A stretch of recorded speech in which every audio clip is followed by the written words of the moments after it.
마태복음 27장 11절부터 54절까지의 말씀입니다. 한 절씩 교독하도록 하겠습니다. 마태복음 27장 11절부터 54절까지의 말씀입니다. 예수께서 총독 앞에 섰음에 총독이 물어 이르되 내가 유대인의 왕이냐? 예수께서 대답하시되 내 말이 옳도다 하시고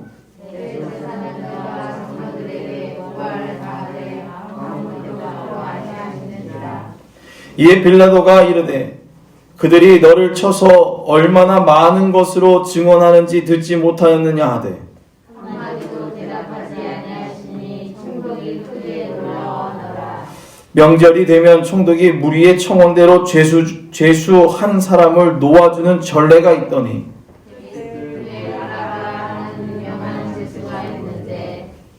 그들이 모였을 때에 빌라도가 물어 이르되 너희는 내가 누구를 너희에게 놓아주기를 원하느냐 바라바냐 그리스도라 하는 예수냐 하니 이는 그가 그들의 시기로 예수를 넘겨준 줄 알미더라. 총독이 재판석에 앉았을 때에 그의 아내가 사람을 보내어 이르되 저 옳은 사람에게 아무 상관도 하지 마옵소서. 오늘 꿈에 내가 그 사람으로 인하여 애를 많이 태웠나이다 하더라.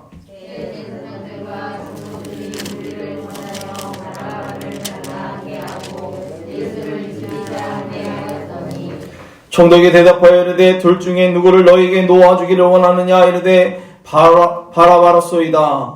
빌라도가 이르되 그러면 그리스도라는 예수를 내가 어떻게 하랴. 그들이 다 이르되 십자가에 못 박혀야 하겠나이다.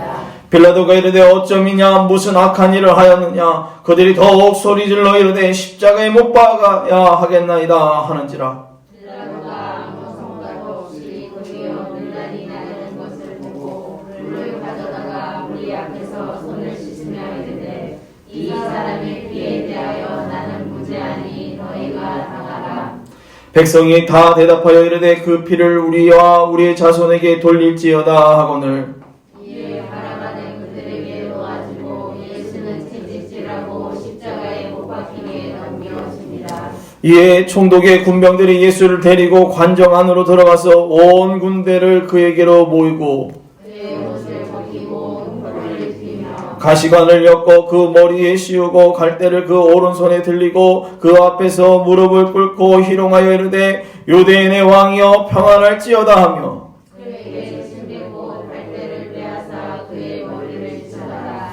희롱을 다한 후 홍포를 벗기고 도로 그의 옷을 입혀 십자가에 못 박으려 끌고 나가니라. 가다가 시몬이라 유대인 사람을 만나매 그에게 예수를 십자가로 뒤로 가져가다가 골고다 즉 해골의 곳이라는 곳에 이르러 예수께 주어 마시게 하려 하였더니 예수께서 바꾸시고 마시고자 하지 아니하시더라. 그들이 예수를 십자가에 못 박은 후에 그 옷을 제비 뽑아 누우고 거기에 앉아 지키더라.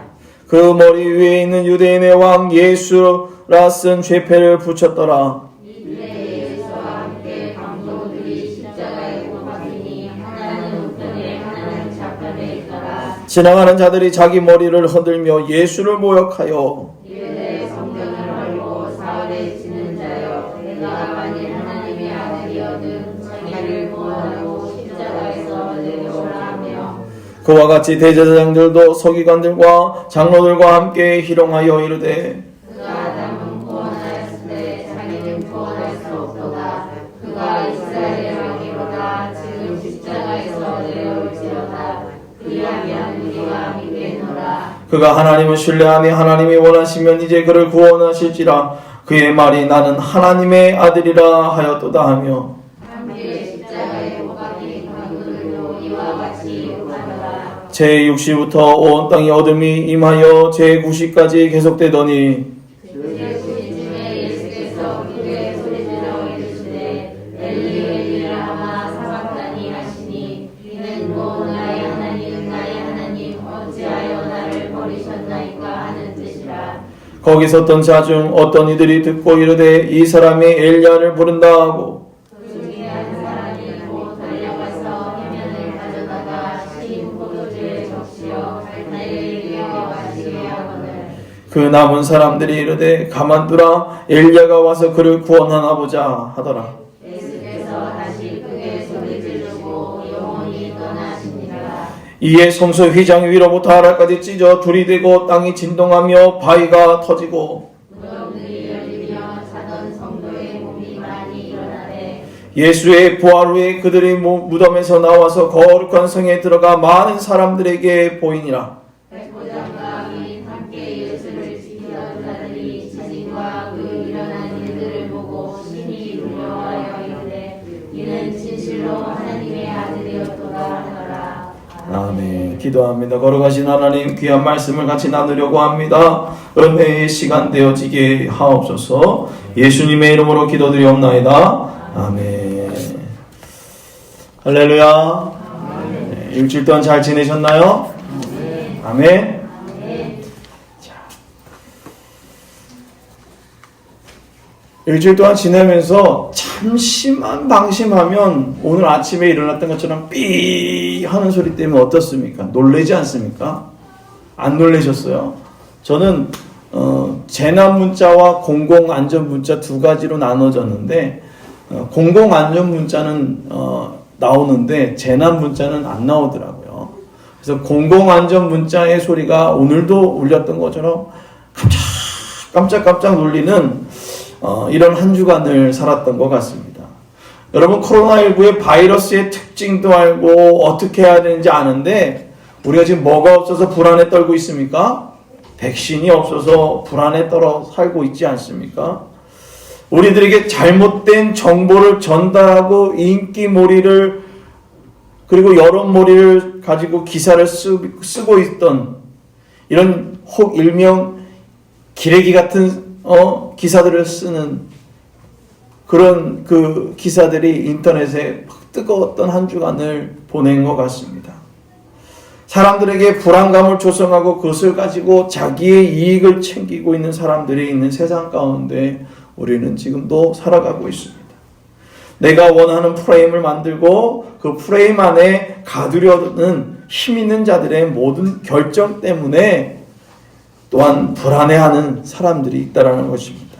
그러나 사람들을 위해 분명한 사실이 결정되었음을 알고 순종의 모습으로 예수 그리스도께서 예루살렘에 오르신 그 사랑을 기억하는 한 주간이 되기를 주님의 이름으로 부탁을 드립니다.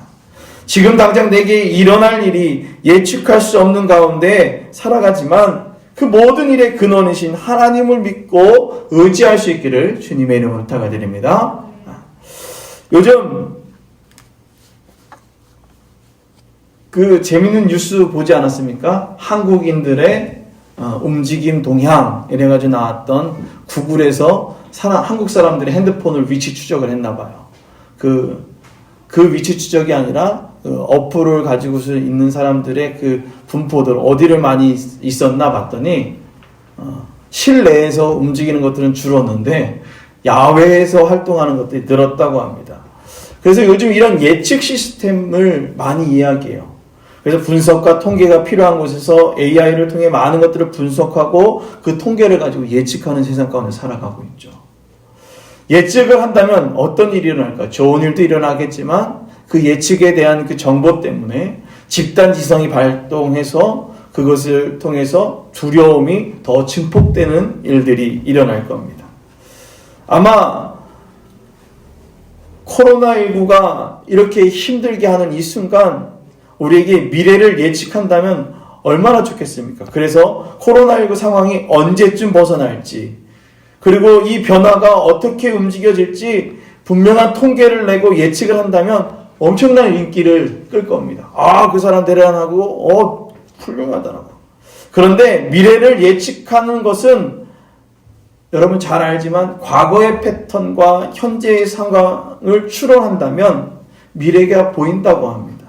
그러나 이것 또한 완벽하게 맞는 것이 아니라 어떠냐 보면 그냥 얼추 비슷하게 맞고 그것을 그렇게 맞더라도 어떻게 합니까? 그 사람들이 보고 이 사람은 미래학자다, 대단하다 라는 얘기를 한다고 합니다.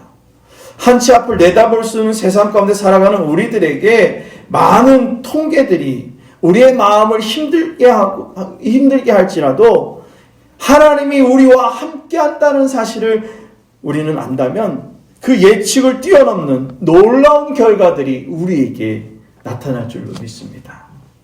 여러분, 예측은 사람의 바람입니다.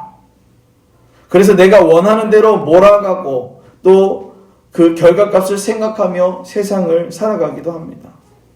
우리가 읽은 본문은 예수님과 빌라도가 만나서 이야기합니다. 딱 처음에 대면할 때 뭐라고 얘기했습니까? 유대인의 왕이냐? 물어보는 거예요. 유대인의 왕입니까? 아멘? 네. 빌라도가 얘기하죠. 그렇게 질문했습니다. 모든 것이 정해져 있는 그 재판 가운데 어떻게 할까 고민이 되었나 봅니다. 결과에 목숨을 걸고 있는 대제사장과 장로들과 성난 군중의 모습이 사람의 말을 대변하듯 거품처럼 부풀려져서 빌라도 앞에서 엄청난 탄성으로 많은 사람들의 소리들이 나기 시작합니다. 빌라도의 결정이 있어야만 모든 것이 끝날 수 있었기에 모든 결과를 예측하고 각본에 의해 사람들을 선동하고 진실을 가리고 눈앞에 보이는 결과만을 말하고 있는 이들의 모습들. 자신의 무지한 욕심, 그리고 결과는 더 잔인하고 포악한 사람을 세상 속에 놓아주는 아주 어리석은 일들이 벌어지게 됩니다. 한 사람의 욕심으로 세상 가운데 죄가 들어온 것과 같이 그들의 욕심은 세상에서 다시금 죄가 물들게 하고 죄로 물들었던 그들의 삶의 과정들을 보면 이런 죄가 세상 가운데 가득 찰 수밖에 없는 이유로 충분한 일들을 하고 있었다는 것입니다. 죄를 짓는 과정을 보면 이렇습니다. 욕심이 잉태하고 죄를 낳고 죄가 낳은 즉 사망에 이르는 일들이 있습니다. 이 과정은 어쩔 수 없이 죄를 지었던 것이 아니라 죄를 짓고자 하는 분명한 목적과 이유가 있어서 죄를 졌다는 것입니다. 그런 과정들이 우리의 삶 가운데 옳은 과정과 그른 과정들이 늘 있다는 것입니다. 여러분, 과일의 기스를 담는 걸 보셨습니까? 과일의 기스를 담다 보면은 병을 깨끗이 소독해야 됩니다. 그냥 대충 그냥 물로 이렇게 씻어서 넣는 게 아니라 뜨거운 물로 그릇을 튀긴다 그러죠. 우리 고건사님 얘기잖아요. 물을 뜨끈한 물로 그릇을 튀겨야 된다는 얘기를 하는데 그렇게 소독을 꼼꼼하게 해야 됩니다. 그래야 그 안에 어떠한 그 과일을 넣고 했을 때 망가지지 않는 거예요. 그러나 이 소독의 과정을 꼼꼼하게 하지 않고 내용물을 담고 설렁설렁하게 했으면 생각할 수 없는 결과들이 일어나겠죠. 먹고 싶어도 먹을 수 없는 그러한 음식이 되어지기 시작한다는 겁니다. 이렇듯 과정은 참 중요합니다. 조금이라도 그 안에서 더러움이 있다면 더 이상 먹을 수 없는 음식이 되어지는 것처럼 우리에게 그 과정, 그 오랜 시간을 변질되지 않고 살아갈 수 있도록 우리들의 삶의 과정들이 하나님이 원하시는 모습대로 온전해져야 된다는 것입니다. 조금의 시간이 지나도 변질되어질 수밖에 없는 엑기스가 되지 않기 위해서 그 통을 깨끗이 씻고 그 안에 과일들을 담는 것처럼 우리의 영적인 그 신앙의 모습 가운데 온전해지는 그런 회개의 모습들이 있길 바랍니다. 예수님은 빌라도 앞에 가서 자기가 지나가야 할 시간들, 그 시간들을 다 보내고 있었습니다. 예수님이 지나가야 할 시간이 지나고 난 다음에 하나님은 대제사장들과 장로들을 통해 하나님의 일들을 이루어 가시기 시작합니다. 선한 모습으로 이뤄가는 사람이 있고 악한 모습으로 하나님의 도구로 쓰여지는 사람이 있다는 것입니다. 예수님의 죽음은 한 번에 결정되어진 것이 아니었습니다. 오늘 본문을 여러분들이 읽었듯이 계속해서 물어보고 또 물어보고 빌라도가 계속해서 물어봅니다. 그럼에도 불구하고 그들은 여러 과정 가운데 계속해서 예수님을 죽이라고 선동하기 시작했다는 것입니다. 이러한 과정 가운데 많은 사람들이 이렇게 얘기할 수 있습니다. 예수님이 버려진 것이 아니냐? 하나님의 아들인데 그 하나님의 아들이 버려진 것이 아니냐? 그것은 버려진 것이 아니라 하나님에 대한 온전한 믿음으로 그 모든 순간들을 결심하고 그리고 결정하는 시간이었습니다.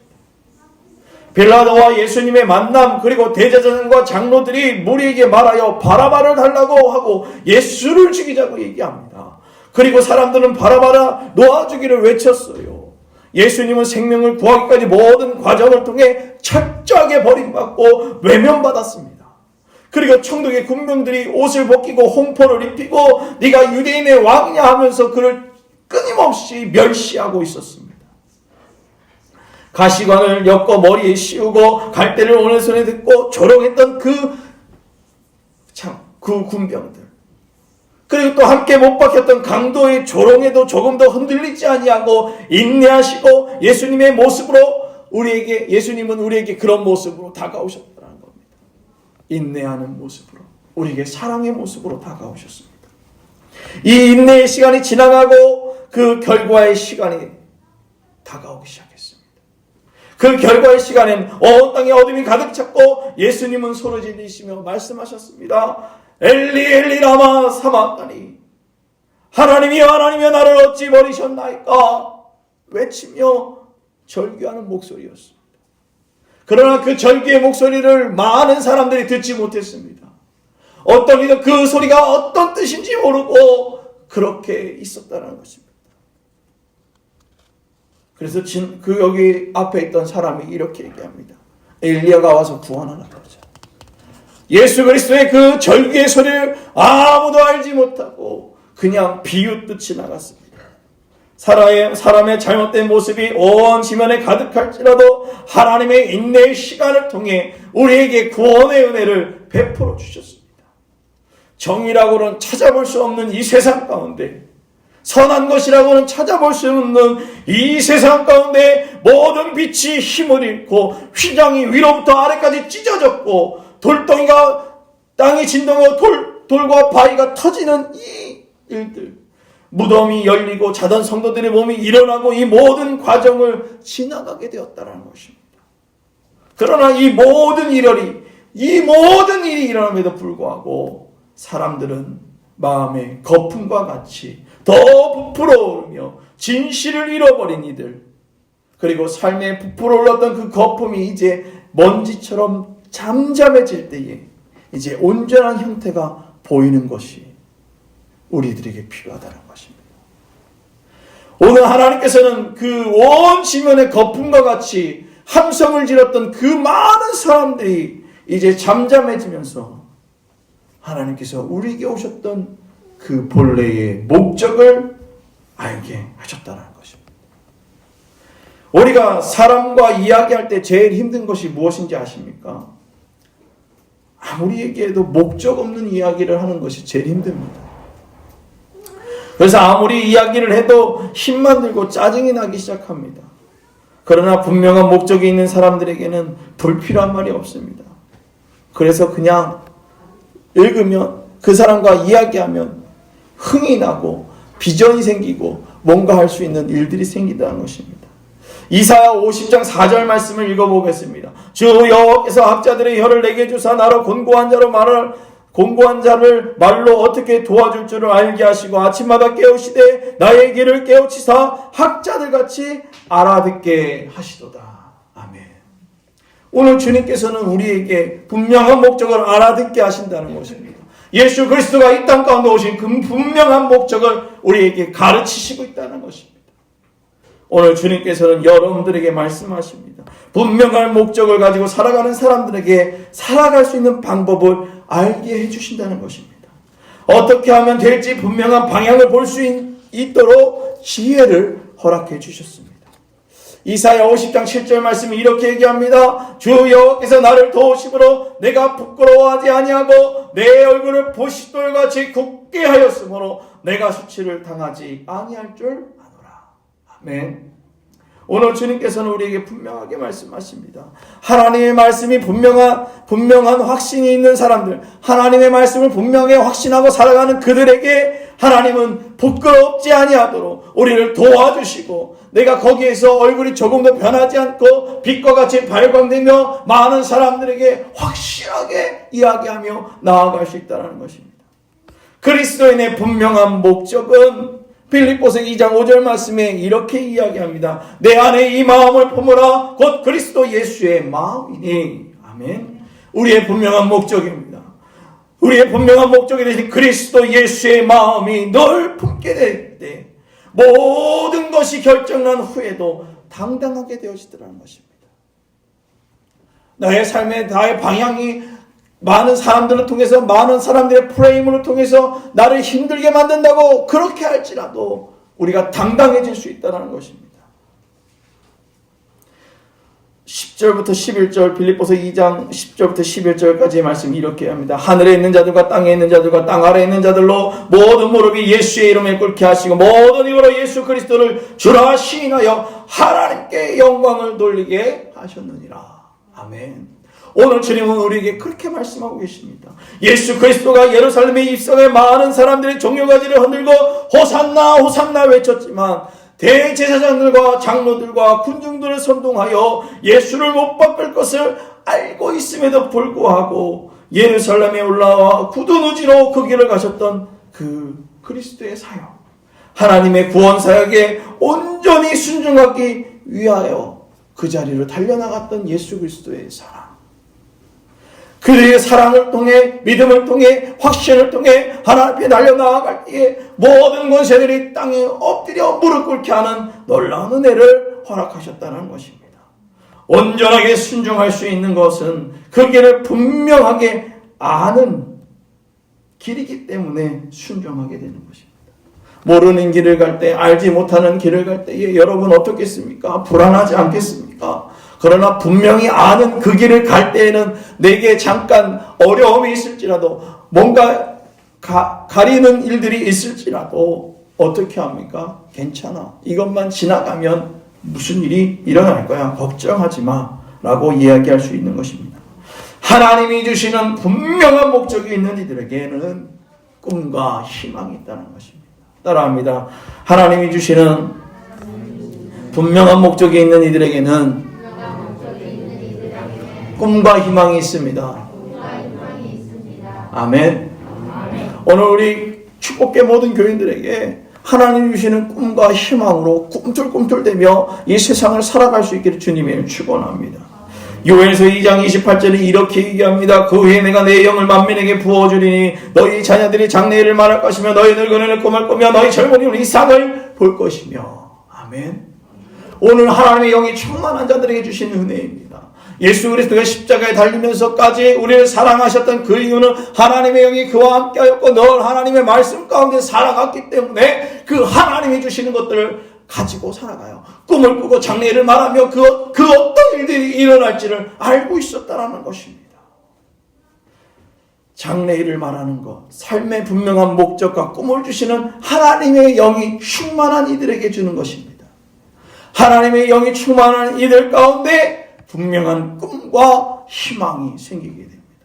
오늘 여러분들 가운데 하나님의 영이 충만하여 하나님이 주시는 분명한 꿈과 희망이 넘쳐나기를 주님의 이름으로 축원합니다. 오늘 하나님께서는 여러분들에게 그 꿈을 주는데 그 꿈은 목적지를 바라보는 사람들에게 줍니다. 방향성이 분명한 자들에게 나타나게 되는 거죠. 여러분 조종 경기 중에서 에이트라는 그런 그 조종 경기가 있어요.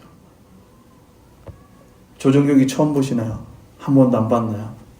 한참 유행이었는데 8명의 선수, 그러니까 조타수가 8명의 조타수와 1명의 8명 노 젓는 사람 8명과 조타수 1명. 그래서 이 사람들이 35.18km라는 전속력을 내며 목적지를 달려나가는 이 경기인데, 이 경기의 가장 중요한 것은 한 사람처럼 그 노를 저 나가는 것입니다. 한 개의 노를 젓기 위해서 그 8사람이 동일한 속도와 힘, 그리고 그것을 가지고 움직여야 된다는 것입니다. 그런데 한 명만 잘못하면 어떻게 될까요? 속도는 느려지게 됩니다. 노가 들어갔다가 나오는 타이밍이 조금만 달라져도, 그 타이밍에 그 힘을 주는 것이 조금만 달라져도 속도는 느려지고 방향은 틀어지고 갈 곳을 잃어버리게 된다는 것입니다. 이 경기는 목적지를 향해 한 몸처럼 노를 저어가는 것이죠. 교회의 머리는 그리스도가 되시고 머리인 그리스도와 함께 성도의 지체들이 하나님의 영이 충만할 때에 그 하나님이 주시는 꿈과 희망이 넘쳐나게 되는 것입니다. 그러한 분명한 목적, 그 분명한 하나님의 은혜, 그 모든 것들이 우리 가운데 충만해지는 은혜들. 골로새서 1장 18절 말씀이 이렇게 얘기합니다. 그는 몸인 교회의 머리시라. 그가 근본이시여 죽은 가운데서 먼저 나시니 이는 신이 만물보다 만물의 으뜸이 되려 하시며. 아멘. 우리 만물의 으뜸이 되신 하나님, 우리 교회의 머리가 되신 그리스도의 영이 우리 가운데 충만할 때에 하나님이 원하시는 모습으로 움직이고 한 방향으로 움직이게 된다는 것입니다. 예수님은 예루살렘에 오기까지 그 많은 우리를 향해 구원의 예언을 성취하기 위해 달려갔다는 것입니다. 분명한 꿈과 목적이 있는 예수님은 어떠한 모욕과 아픔 속에서도 온전히 자신을 내어주기까지 순종하셨습니다. 온전히 순종할 수 있는 힘을 부어주신 하나님의 은혜가 우리 교회 가운데 그리고 우리 성도들 가운데 충만하기를 주님의 이름으로 부탁을 드립니다. 한 영을 받은 우리 가운데 교회를 통한 하나님의 나라의 전도의 사명을 감당하고 하나님의 꿈을 키워가고 하나님의 그 구원의 사명을 감당하신 예수님의 삶을 따라 복음을 전하는 사명을 온전히 감당할 수 있기를 주님의 부탁을 드립니다. 우리의 삶에 가려져 하나님의 관계를 단절하고 있던 것이 있다면 우리에게 보여주신 그 비밀을 믿고 미리 보여주신 길을 따라갈 수 있는 지혜가 넘쳐나길 바랍니다. 가려진 관계들이 온전히 해결되어질 수 있는 은혜들. 그래서 하나님 나라와 하나님 나라와 꿈을 위한 그 열정이 우리 삶에 충만하길 바랍니다. 여러분, 열정하면 부활절날 늘 고난주일날 늘 틀었던 Passion of Christ라는 영화가 있습니다. 예수 그리스도가 십자가에 못 박히고 그리고 많은 사람들이 조롱을 받았던, 그리고 마지막 그 하늘에서 눈물이 뚝 떨어지며 예수 그리스도 하나님이 그 아들을 향해 눈물을 흘렸던 그 사랑. 오늘 이 사랑은 이렇게 얘기도 합니다. 격정과 분노, 그리고 강렬하고 갑작스럽게 누르기 힘든 이 감정들, 그 감정을 내가 하나님의 사랑 때문에 다 이기고 많은 사람들로 하여금 이제 진실로 하나님의 아들이었다라고 알게 하셨다는 것입니다. 하나님이 주셨던 그 사랑. 이 길을 지나지 않으면 구원이 없음을 알고 있기에 모든 감정을 억누르고 구원의 은혜를 베풀어 주셨습니다. 지금 코로나19로 통해 교회에 대한 핍박과 신앙의 자유를 침범하는 이런 일들로 통해 교회에게 동정을 호소했던 정치인들과 많은 사람들이 돌아서 돌을 던질지라도 우리는 이 시간을 잘 이겨내어 하나님이 원하시는 복음을 온전히 전할 수 있도록 끊임없이 인내하며 복음의 사명을 감당해야 되는 것입니다. 모든 것이 결정되어 있고 억울해 보일지라도 그리스도인으로 살아갈 수 있는 지혜를 구하기를 바랍니다. 자신의 모든 것을 알지만 그럼에도 불구하고 내어주신 그 하나님의 사랑이 저와 여러분들 가운데 충만할 수 있기를 주님의 이름으로 축원합니다.